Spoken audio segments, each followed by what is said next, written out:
Hey everyone, Ryan here at eTrailer. Today on our 2024 Jeep Wrangler, we're going to be showing you how to install the Redarc Tow Pro Elite trailer brake controller. But before we do that, let's take a minute, check this out, see if it's going to work for you, and kind of talk about some of the different things you may or may not need to get this installed in your Jeep. If you plan on pulling a trailer around with your Jeep and it has brakes on it, you're going to need a way to apply those brakes. That way you're not solely relying on the Jeep, and not to mention safety reasons as well. And so that's where a trailer brake controller like the Redarc is going to come into play.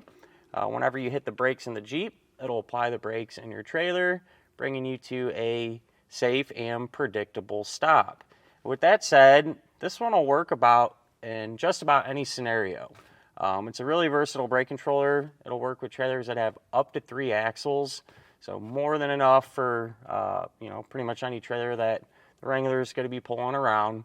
And it's going to work with trailers that have electric brakes, which is the vast majority of them out there, as well as electric over hydraulic. If you happen to have a special trailer that's set up that way, this will still work and get those brakes applied. One of the main differences with a trailer brake controller like the Redarc compared to some of the other ones is how it looks. I think they look awesome, especially in a vehicle like the Jeep. You're going to be able to control everything simply from this knob here. And it's pretty small. You can mount these up in a lot of different places. We were able to put ours here. We have a standard transmission, so we had a little more room there, but it might be doable if you have an automatic as well. I can't speak to that. I don't have personal experience with the automatic putting it here, but you know, the options are pretty much limitless. If you got the space and you know how creative and how much time you want to spend, you can put this in a lot of different areas, which compared to some of the other trailer brake controllers. So for example, this is a Takancha P3. It's an awesome controller. You can do a lot of stuff with it, but it's big, you know, and you're kind of limited. A lot of times these will be mounted up on the dash, kind of in this area here, and with the Jeep being a pretty small vehicle as it is, you know, you don't have a ton of legroom in here. That extra space that you're saving can really go a long way.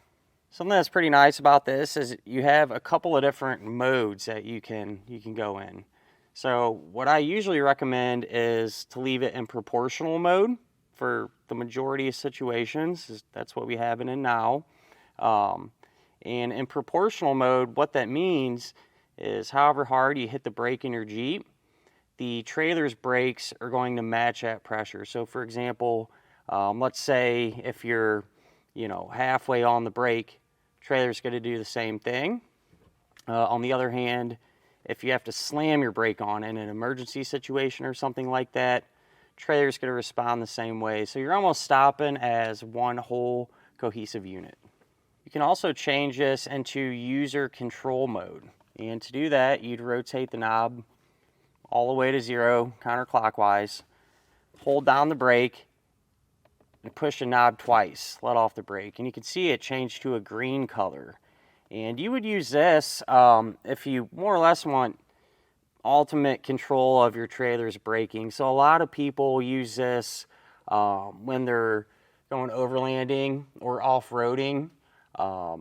You know, because sometimes if you're on rough terrain or something, you want to be hitting the brake in your Jeep, but not necessarily want the braking pressure, you know, to be matched at the trailer. You know, there's all these different scenarios. And so that's what you could do with this. And more or less, how it's going to work is, let's say you have your power set in the middle. And no matter how, if you tap the brake in here or slam it down in the Jeep, what's going to happen over a certain amount of time, so that, say the brakes will slowly ramp up to that maximum pressure.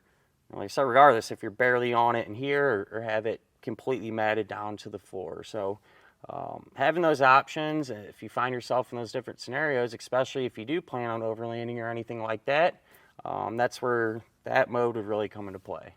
There's another Redarc brake controller available. It's called the Liberty, and that's a really good brake controller as well.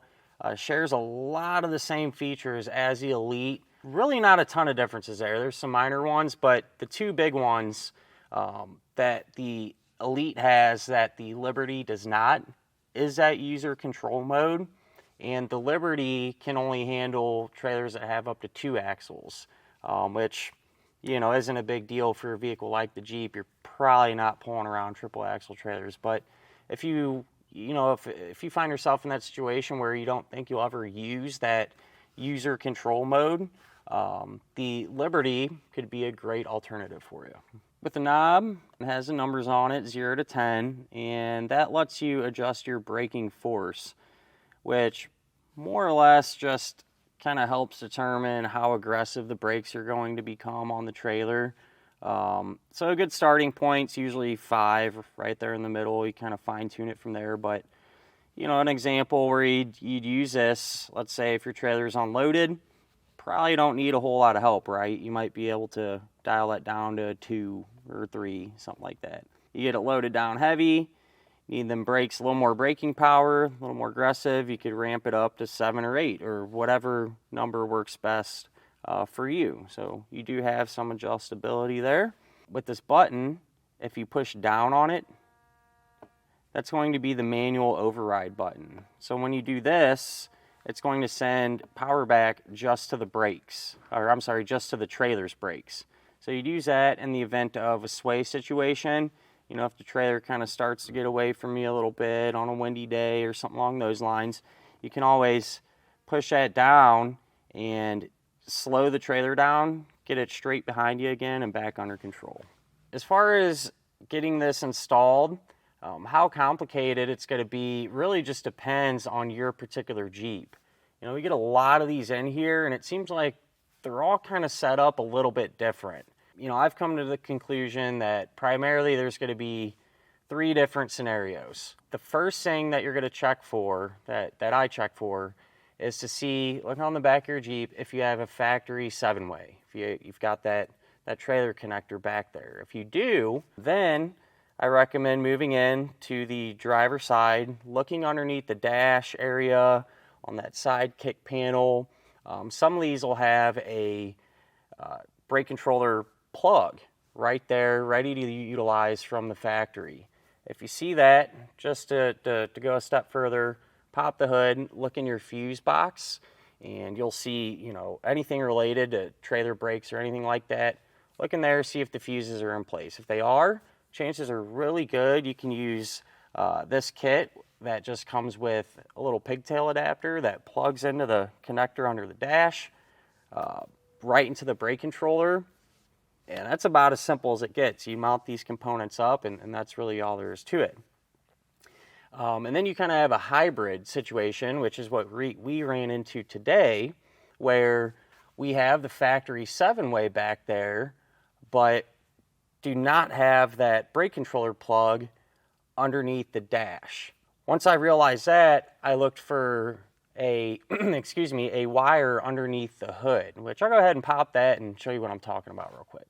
This is the wire that I looked for. It was just kind of bundled up here, either on the side or just in front of the battery. Ours says service brake. It's a blue wire. And this wire is actually hooked up to our factory 7-way for our electric brake output.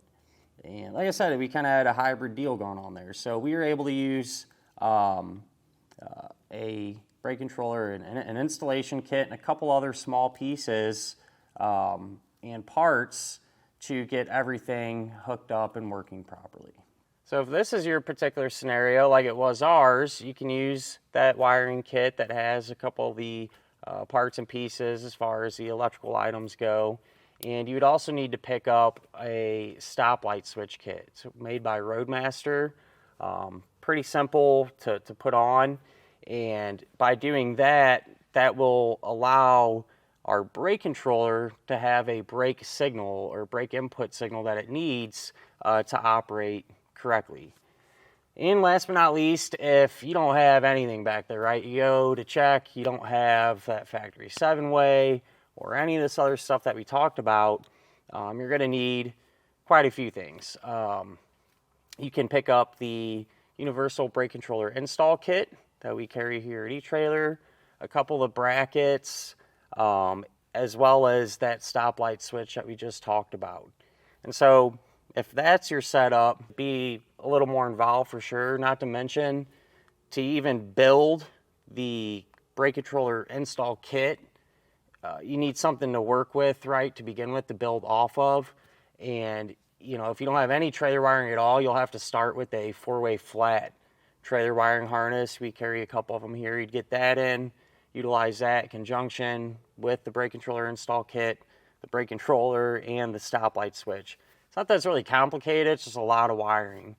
With ours, fell somewhere in the middle. It wasn't too bad, really. You know, some of the wires are already ran for us and things like that.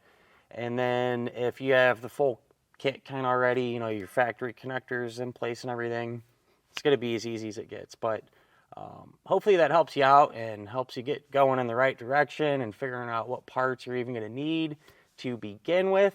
And when it came to our installation, like I said, it wasn't bad. And if this is something you plan on doing yourself, hopefully we can give you some insight and make it a little bit easier on you. So let me go ahead and get started on it now. On our Jeep, we're going to start underneath the hood over on the passenger side by the battery. That way we can start to get some of our wires and our circuit breakers hooked up. You can find an ideal location for your circuit breaker, and I put ours right here.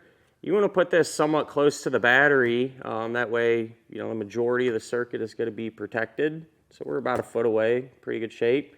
And I just use the self-tapping screws to secure it down. If your setup is like ours, you can locate that factory blue wire. It'll say service brake, and it's usually kind of tucked up like this right on the side or right in front of the battery. And so I took that and crimped on a butt connector. And for these connections under the hood here, I upgraded to a heat shrink style because the ends will seal up, just provide a little more protection. But the regular ones will work fine. Make sure you tape them up good. But the way you're going to make these connections, and this is going to hold true for butt connectors, ring terminals, so on and so forth, is you can take the end of the wire and strip it back. So here's the blue wire. Okay, that comes with our kit. Strip that back. Place it into the butt connector.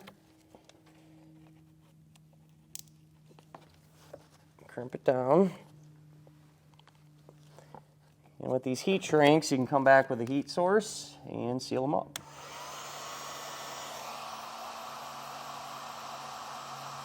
Now what you can do, if you grab the bundle of duplex wiring and remove some of the sheathing, maybe a couple foot of it, that'll expose a black wire and a white one.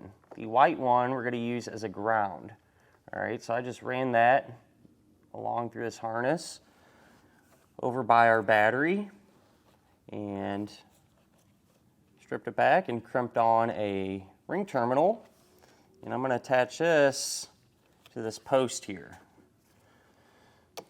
I have a 13 millimeter.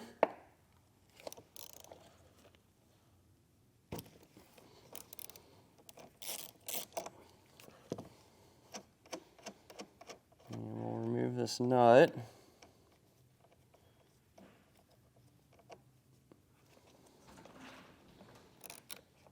Get the ring terminal placed over the stud.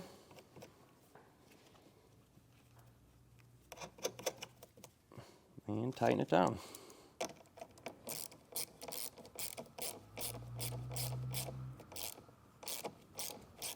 You can work with the black wire coming out of the duplex wiring. And I cut off a piece, probably 18 inches or so, just long enough to reach our breaker and our positive battery post. So on the end going to the battery, I crimped on a larger ring terminal. We're not going to hook this up just yet. We'll do that at the end once everything's put together. That way we don't have, you know, power, live wires. So we'll hold off on that, but it's ready. The other end of it, I crimped on one of the smaller ring terminals. And this is going to get connected to our circuit breaker. And you have a gold colored post labeled battery. So that's the one we're going to hook it to, since this will go to the battery. Just slide that over.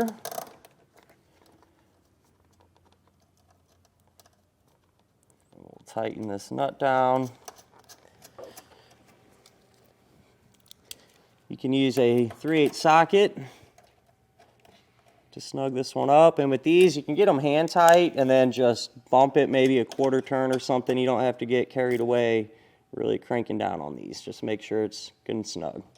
So we still have an open end on our black duplex wiring, right, just because we cut off a little section there. So the remaining end crimped on another small ring terminal, and this one is going to get connected to the other remaining posts there on our circuit breaker.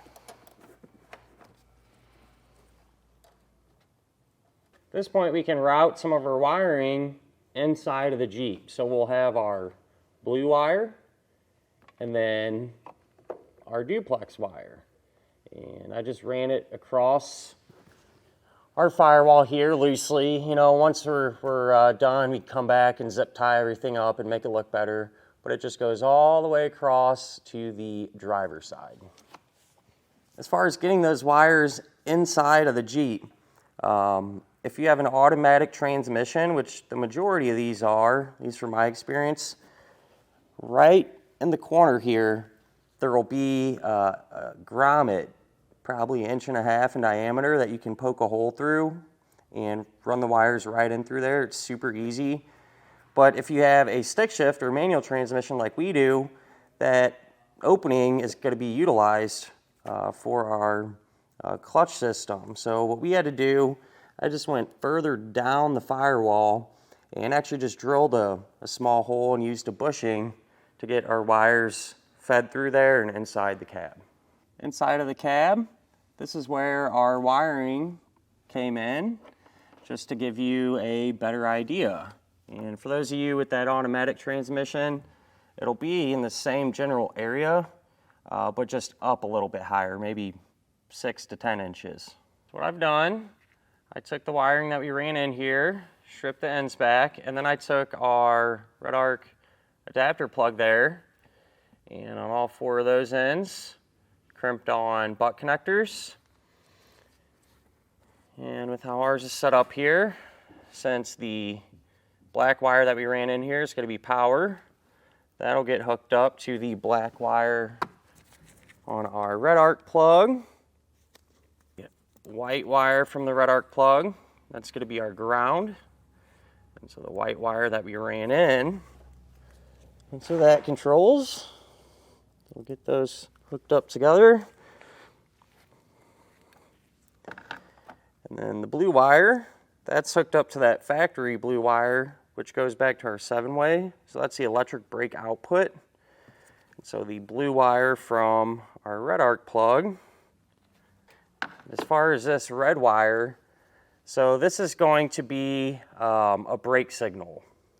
All right, meaning whenever you push the brake pedal down in your Jeep, it's going to send power to this wire on here. So in our case, we already have a stoplight switch installed.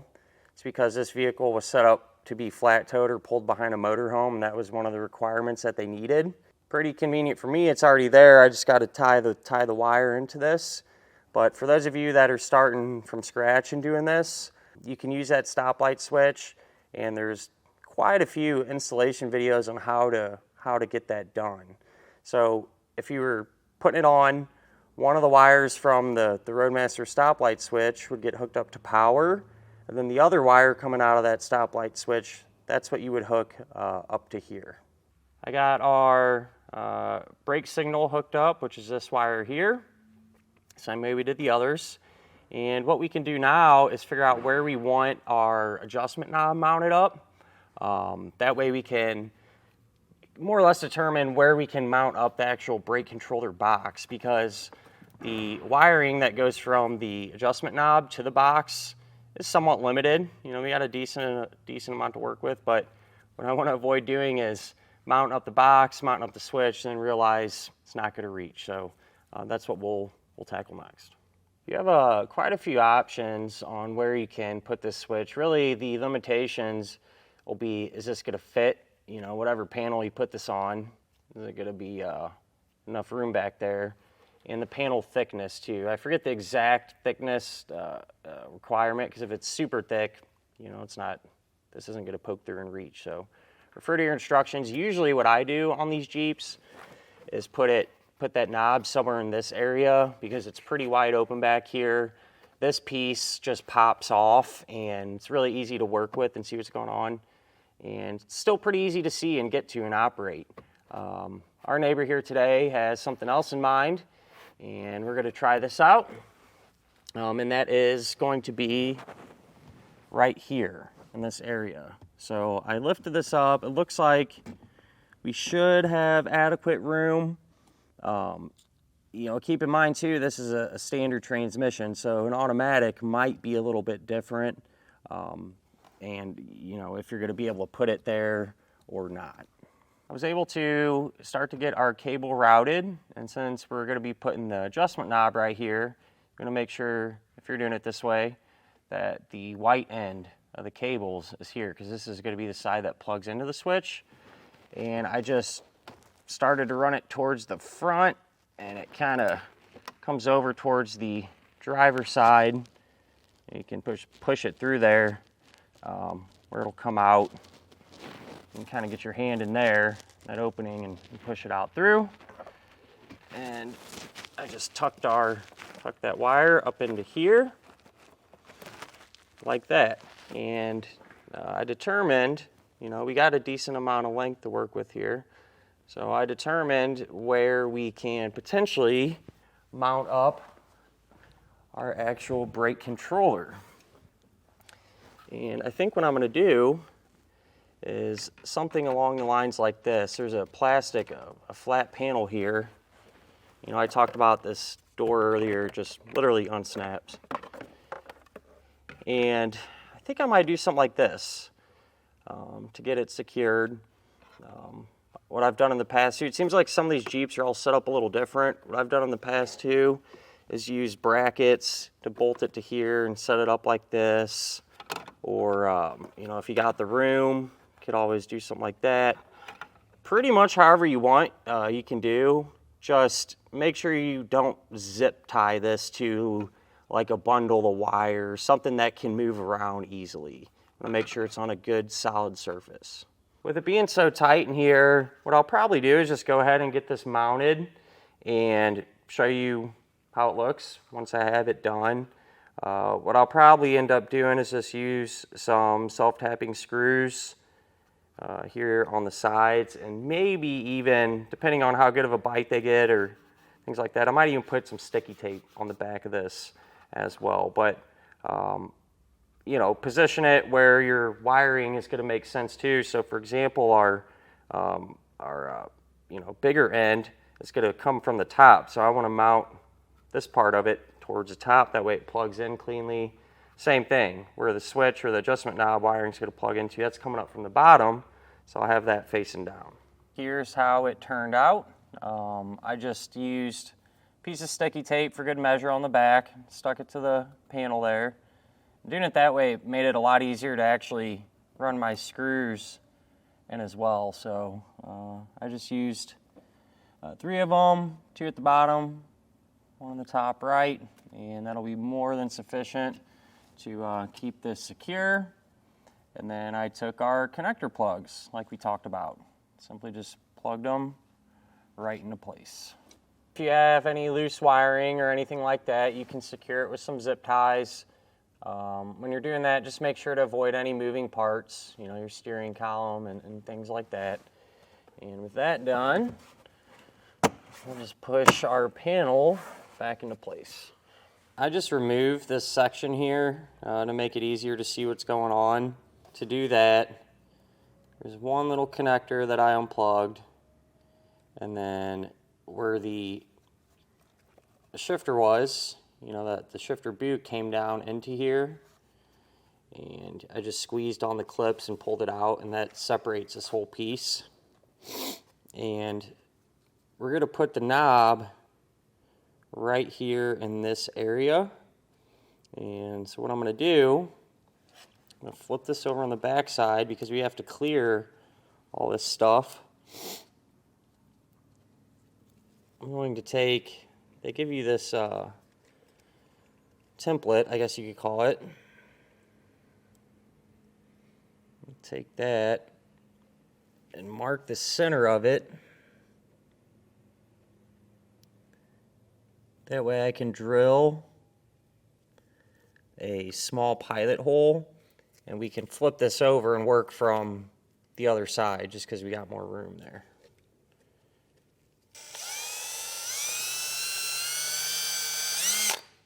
I flipped that over, and there's our little pilot hole that we drilled. So I took our template again, centered it up,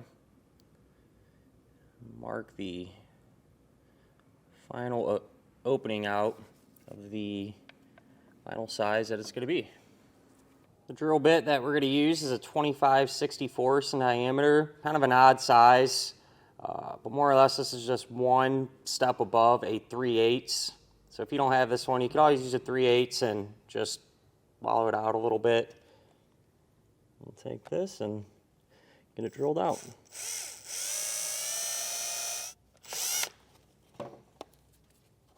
Starting to drill into this, this part is almost a rubber type material, and when that bit was going through there, it was wanting to kind of spin it and not cut right through it. So I don't want to run it through and then tear all this rubber up. So I'm just going to take a sharp blade here, cut this rubber out. That way we don't mess anything up. Something I did, since this panel with the rubber on the other side is a little thick, I just removed a little bit of plastic material here on the bottom side to make it a little bit thinner. You can use a little grinding bit like this if you got one. Just be careful, don't get carried away. Or some sandpaper work just fine. Just something to make it a little bit thinner. We can take our template, and that actually is it can stick onto the surface. So I clean this off real good, and this part that protrudes up, we're going to have that facing in the 12 o'clock position. And so once that piece is on, got this little clear collar, push that in. And our switch here is going to thread into that. Once you get that started by hand, you can come with a 12mm socket and just do this by hand. You know, get another turn or two on it, just snug it up a little bit more. You don't want it to go too tight because some of this stuff's plastic and you don't want it to break. So should be pretty good there. And then you have your dial there. You want to turn that all the way to the left or counterclockwise. Take your knob and line up the 0 with that part facing, with the sticker that's facing up.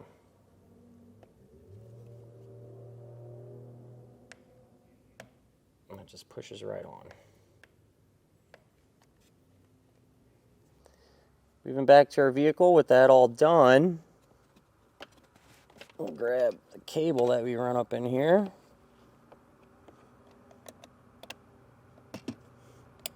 We'll plug that in and push all these panels back down into place here.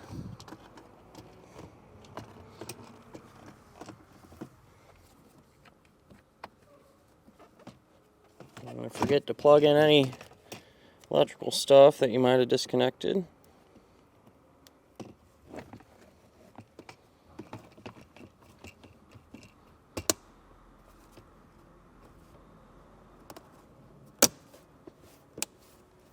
So once you get this snap back into place, make sure the knob spins freely and everything. And once you're happy with it, we can move back under the hood and hook up our power.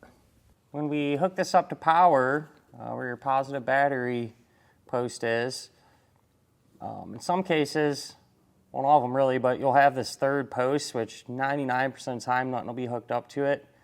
Sometimes you'll have a nut on it, sometimes you won't. If you don't have a nut on it, you can always use one of these other two posts. But I like this one because it's not being utilized. So we got a wide open space here. I'll remove it.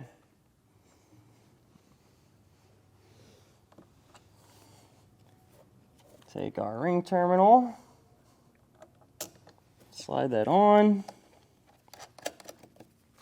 and tighten it down.